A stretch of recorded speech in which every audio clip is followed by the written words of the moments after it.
My fiancé said at dinner, "I can't marry a teacher. You'll never make enough money." I made $65. I replied, "I understand your concerns." Then I showed her my stock portfolio, $890,000 from investments I'd been building for 12 years.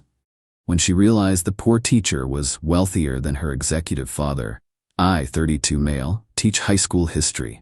Make about $65K a year, which isn't amazing, but it's decent and I love what I do. Been teaching for 10 years, love the kids, genuinely enjoy going to work most days.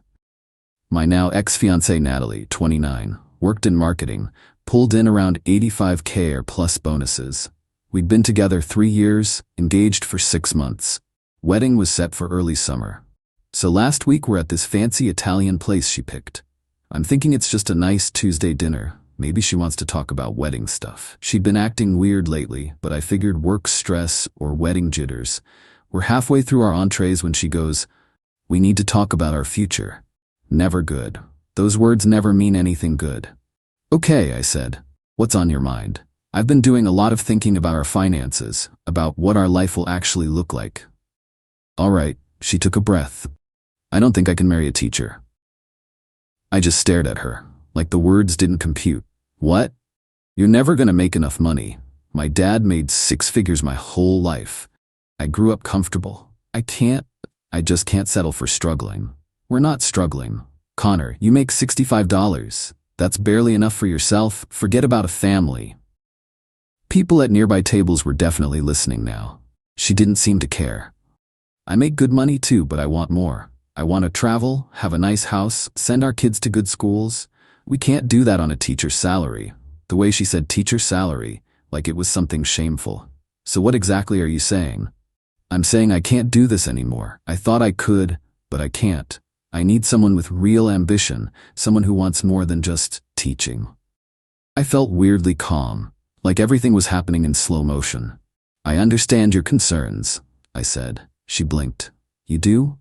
"Yeah, financial security matters. You should marry someone who can provide the lifestyle you want."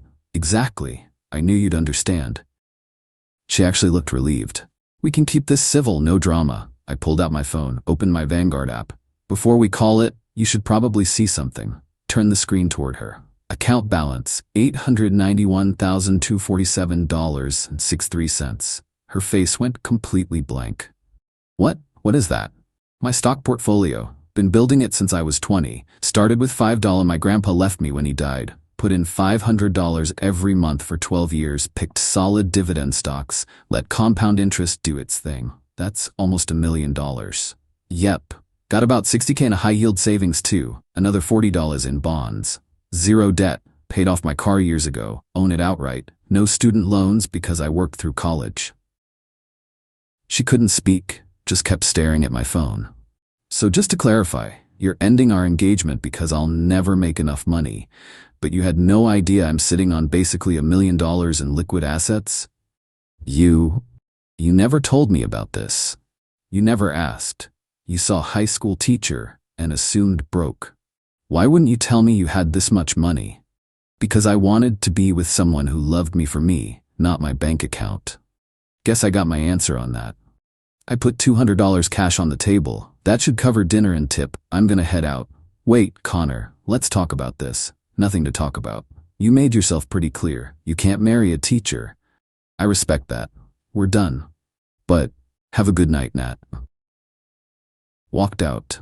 My hands were shaking when I got to my car, but my head was crystal clear. Drove home, poured myself some whiskey, and just sat on my couch staring at the wall. 12 years. 12 years of living like a broke college student while I built wealth. Driving my paid-off 2015 Civic while she bought Coach purses. Packing lunch every day while she got Sweetgreen. Skipping the fancy vacations while she did girls' trips to Mexico. And she thought I was poor. Phone started blowing up around 10. Calls, texts. I ignored all of it and went to bed. Update 1. That was like 2 weeks ago. Things have gotten absolutely insane. Natalie showed up at my apartment the next morning. I was dumb enough to open the door. "Hey, can we talk?" She had coffee from that place I like. "Don't think there's much to say." "Connor?" I was in shock. I reacted badly. "But we can work through this." "Work through what exactly? You literally told me you can't marry a teacher." I was stressed about money. I took it out on you. That was wrong. And now that you know I have money, suddenly everything's fine? She flinched. That's not what this is. Isn't it? Yesterday I wasn't good enough. Today I am. Only thing that changed is you know my net worth. We've been together for 3 years. That has to mean something. It did, until you told me my career makes me unmarriageable. You're being ridiculous. I'm being honest. You showed me exactly how you feel about who I am. I believe you. So that's it? 3 years gone because of one stupid conversation? One stupid conversation where you ended our engagement. Yeah, she started crying, the messy kind. Please, don't throw us away. I made a mistake. Part of me wanted to cave.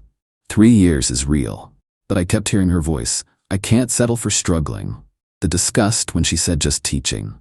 You need to leave. Connor? Please, just go. She finally left. Then her mom called.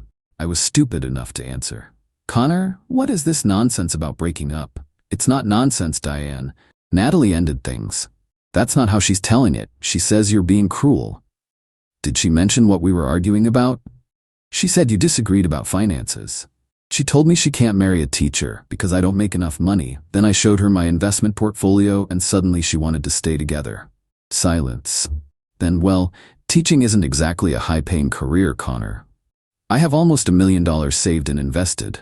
You, what? Yeah, 12 years of disciplined saving and investing. But she didn't know that when she dumped me. $1 million? How is that possible? Compound interest, living below my means, smart investments, pretty straightforward. Another pause. Well, that certainly changes things. Does it? I'm still a teacher. That's not changing. And apparently that's a deal breaker for your daughter.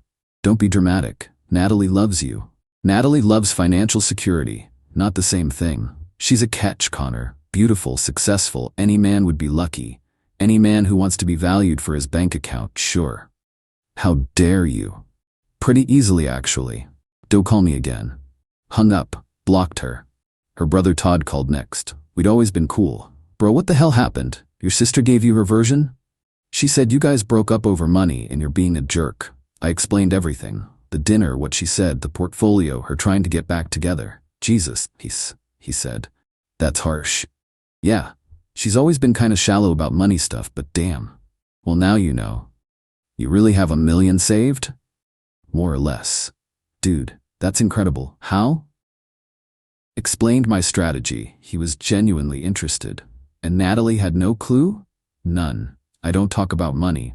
Didn't seem relevant. It's gonna be relevant now. My dad's gonna lose his mind when he finds out. Her dad? Yeah, Richard. He's always kinda looked down on you, you know? The teacher thing. But he's gonna flip when he realizes you've got more saved than he does. He doesn't have $1 million saved? Todd laughed. Dude, my dad's terrible with money. Makes like $200 as some VP but spends every penny. Leased BMW, huge house payment, country club dues. Pretty sure his retirement account has like $50. Maybe. He's almost 60.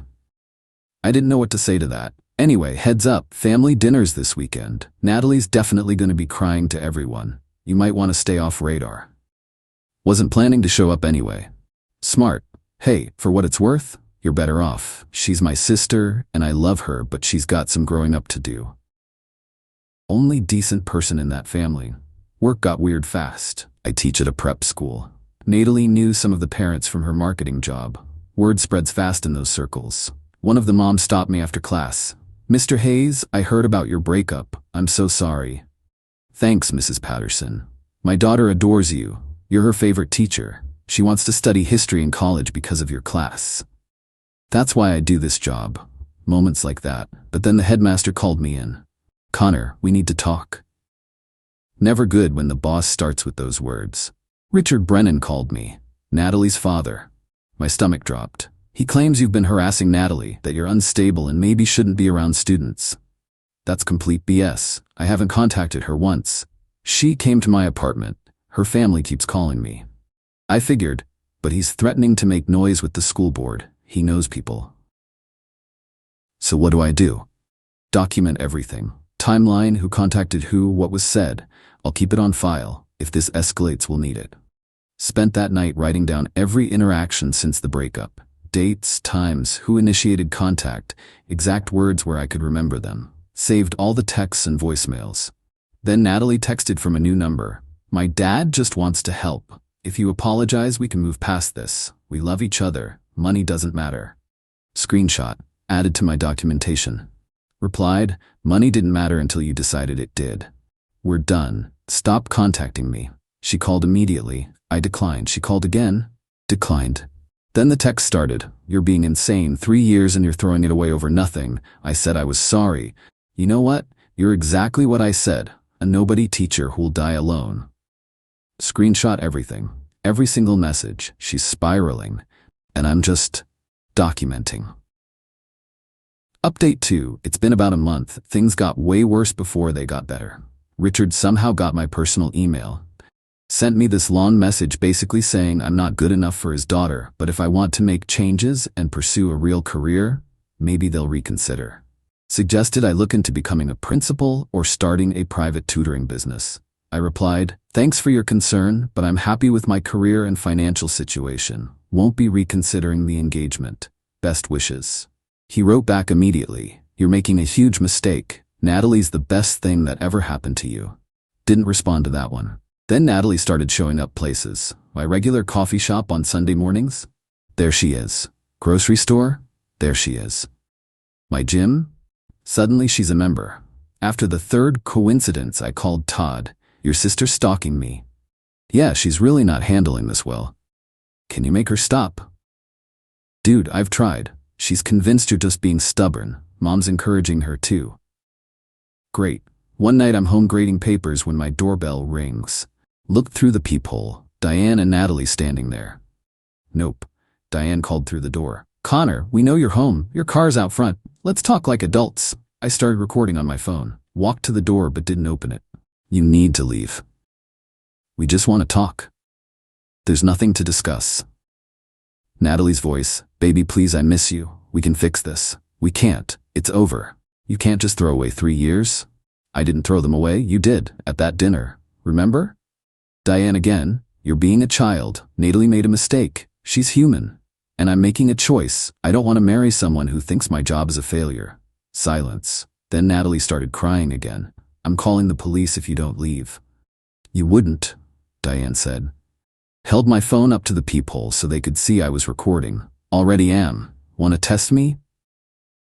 They left. The school thing blew up though. Richard went to the school board claiming I was unstable and not fit to be around students. Called a whole meeting about it. Dr. Whitmore was furious. He brought all my documentation, showed them the timeline, explained what really happened. The board chair, this no-nonsense woman, shut it down fast. So Mr. Hayes ended a relationship, and now the father of his ex is trying to get him fired with vague accusations?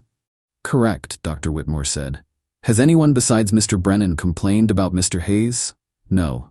I actually have emails from parents praising him. She looked at me. Mr. Hayes, any plans to resume this relationship? Absolutely not. Good. Mr. Brennan is banned from school events. If this continues, we'll pursue legal action. Richard got banned from school property. Should have ended there. But I ran into him at Target. He saw me and made a beeline over. We need to talk. No, we don't. You humiliated my daughter. I ended a relationship. That's not humiliation. You led her on for 3 years, then dumped her over nothing. People were staring. I kept my voice low. She ended it, said she couldn't marry a teacher. Her words. She was worried about money. That's normal. And when she found out I had money, suddenly it was fine. That's called being materialistic. His face went red. How dare you? Your daughter showed me who she is. I'm just accepting it. Started to walk away. He grabbed my arm. We're not done. Pulled my arm back. Touch me again and I'm calling the cops. You arrogant. Target employee appeared. Problem here? No, I said. He was just leaving. Richard left, but I could see him fuming. Finished shopping and went straight to file a police report. The cop was surprisingly sympathetic. Ex's family? Yeah. They always think they can intimidate you back. File for a restraining order if it keeps up. Got a call from some lawyer's office. Woman says she's calling on behalf of Richard Brennan regarding a defamation matter. He's claiming I'm spreading lies about Natalie, calling her a gold digger, damaging her reputation, wants a public apology and $25,000. I actually laughed. Is this a joke? I assure you it's not. Tell Mr. Brennan to go ahead and sue. I'd love to explain to a judge how his daughter dumped me for being poor, then tried to get back together when she found out I'm not. She hung up, called a lawyer friend who gave me a referral to someone who handles this stuff. The attorney laughed when I explained. They're bluffing, classic intimidation, but keep documenting everything just in case. So I've got a file now, every text, every call, every encounter, the police report, the school board minutes, everything. Natalie sent another message. I can't believe you're doing this. We could have had a life together. You made your choice. Live with it. You'll regret this when you're old and alone. Didn't respond, but I thought I'd rather be alone than with someone who only values me for my bank account. Final update. It's been about 2 months total now. Things finally calmed down, but not before one last incident. I'm teaching my afternoon class, juniors, American history, when there's a knock. I open the door and Natalie's standing there with flowers, in front of 30 students. Nat, what are you doing here? I needed to see you. She'd clearly been crying. I'm in the middle of class. I know, but please, can we just talk? My students are dead silent, watching this unfold. You need to leave. Connor, I was wrong. I was scared and stupid. But I love you. I've always loved you. One of my students, this kid Jeremy, who's always got something to say, goes, Yo, isn't this the girl who dumped him for being broke? Another student, Jeremy, shut up.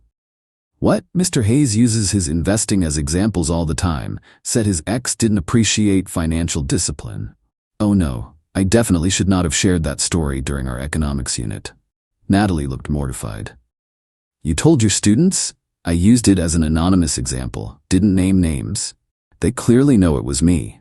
That's not my problem. You need to leave before security comes. The hall monitor appeared. Miss, you need to check in at the office. I just need 1 minute. Office, or I'm calling security. Natalie finally left. I closed the door and 30 pairs of eyes were on me. So, the new deal, where were we? One girl raised her hand. Mr. Hayes, you're way better off without her. Thanks, Ashley. Now about FDR's first 100 days. Dr. Whitmore called me after school. Your ex was here? Yeah. Not sure how she got past the front desk. She's officially trespassed now. She comes back, she gets arrested. That night, Todd called. I'm so sorry about today. How'd you even know? Mom told me. She drove Natalie there, thought it would be romantic. It was humiliating for her. I know. I told them it was insane, but they don't listen to me. Is she okay? Honestly? No, she's a mess. Hasn't gone to work in over a week, just sits around crying and stalking your social media. I haven't posted anything. I know. That's making it worse somehow. I felt bad for like 2 seconds. Then I remembered, nobody teacher who'll die alone. Tell your family to leave me alone or I'm getting a restraining order. I already did. I think they're finally getting it. He paused. Can I ask you something? Sure. How'd you actually save that much? Like the details. I make decent money, but I've only got like $10 saved and I'm almost 30. So I explained my whole strategy. Index funds, dividend aristocrats, automatic investing, living below my means. The power of starting early. He was taking actual notes. I've wasted so much money, he said after. You're young enough to fix it. Start now. Your future self will thank you. Thanks, man, and seriously, sorry about my family. Not your fault, Todd. Only normal person in that whole crew. Something interesting happened yesterday, though. I'm at my coffee shop when a woman sits down across from me. Connor Hayes? Yeah? I'm Lisa. I work with Natalie. Can I talk to you real quick? Oh, great. If this is about getting back together. God, no. Opposite, actually. That got my attention. I wanted to warn you. Natalie's been telling people at work that you were financially abusive, that you controlled all the money and kept her dependent. What? That's insane. We had completely separate finances. I know, that's why I'm here. Some of us know the real story, but she's spinning this whole narrative for people who don't. Why are you telling me?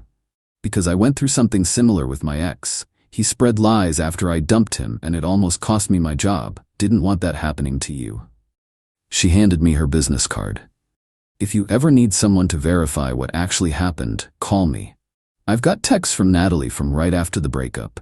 She was bragging about your money and saying she messed up. She bragged about it? Oh yeah, to everyone. He's secretly rich. I had no idea. I screwed up so bad. Then when people didn't sympathize, she flipped the script.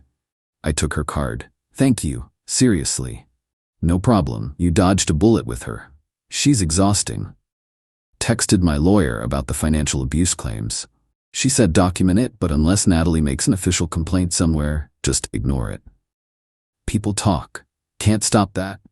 But you've got bank records showing separate accounts if you ever need proof.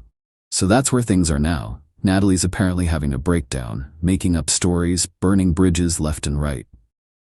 Richard's furious his intimidation didn't work. Diane's still defending her baby no matter what. And me? I'm just living my life. Teaching my classes, adding to my investments, enjoying the peace and quiet. My personal finance unit has gotten really popular though. Kids asking tons of questions about investing, compound interest, financial independence, teaching them the stuff I wish someone had taught me at 17. One student asked, "Mr. Hayes, do you regret ending your engagement?" I thought about it for a minute. No, I regret not seeing who she really was sooner. But ending it? Best decision I could have made. The class laughed, but I meant every word, because I could have married her. Could have spent my life with someone who measured my worth by my salary, who only saw value in me once she knew my net worth, who looked down on my career right up until she realized it came with money. Instead, I'm single, financially secure, and teaching kids that your worth isn't your wallet. Natalie's blocked everywhere. Her family too, changed my lock since Diane had a spare key, got a new number that only close friends have. Life's quiet now, peaceful. And my portfolio hit $912K last week. Market's been good to me. Turns out being just a teacher isn't so bad after all.